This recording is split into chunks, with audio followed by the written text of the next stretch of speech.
Zaman Yunani kuno, fondasi pemikiran politik Barat. Zaman Yunani kuno.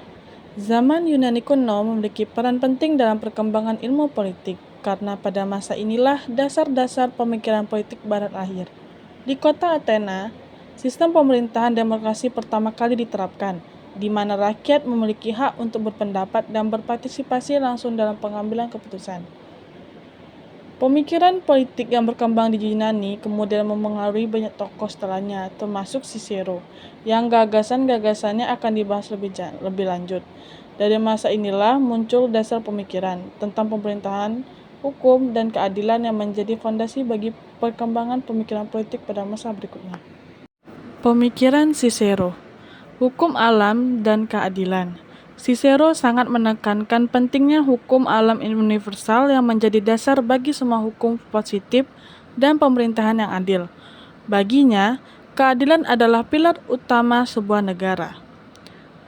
Konsep res publica. Ia mempopulerkan ide urusan publik atau republik yang menyorotin kewarganegaraan aktif dan kepentingan kolektif di atas kepentingan pribadi.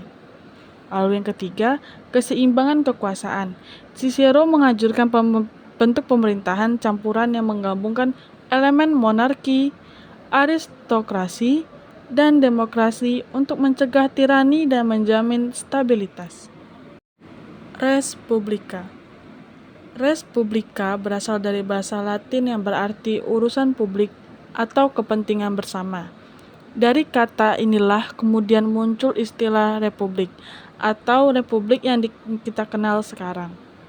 Dalam sistem politik Romawi, res publica menggambarkan sebuah bentuk pemerintahan di mana kekuasaan tidak dimiliki oleh satu orang raja, tetapi dikelola bersama demi kepentingan rakyat.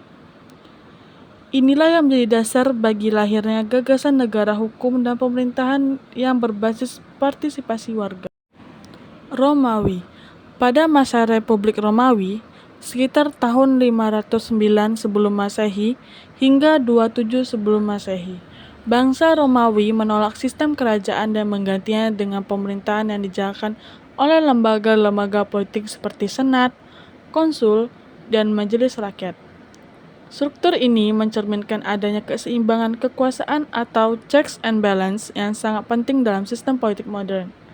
Tidak ada satu lembaga pun yang boleh memegang kekuasaan mutlak.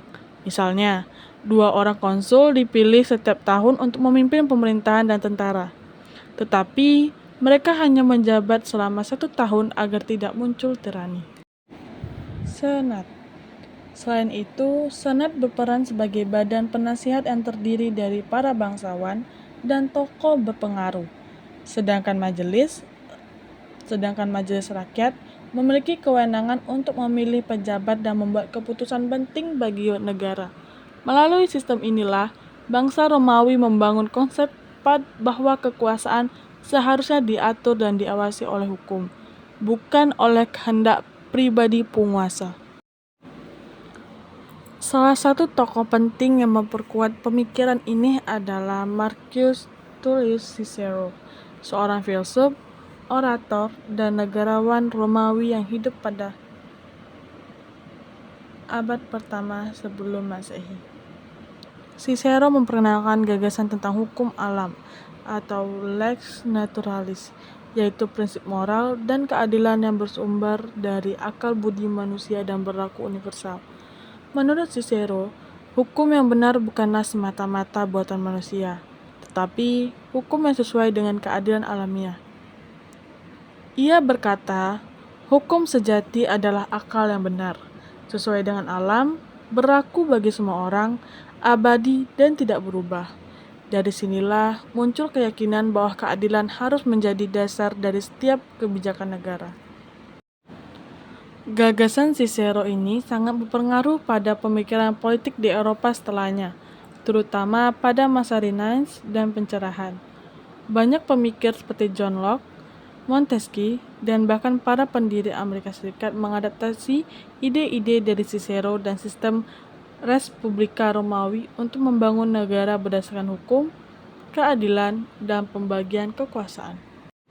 Sebagai contoh penerapan modern, Kita bisa lihat sistem republik di berbagai negara demokratis saat ini, misalnya Indonesia. Kita punya lembaga eksekutif, legislatif, dan yudikatif yang masing-masing memiliki kekuasaan berbeda namun saling mengawasi. Prinsip ini sejalan dengan konsep keseimbangan kekuasaan yang sudah diterapkan sejak zaman Romawi. Kita juga menempatkan hukum sebagai landasan tertinggi negara, sama seperti cita-cita Cicero tentang hukum alam dan keadilan. Konsep Respublika.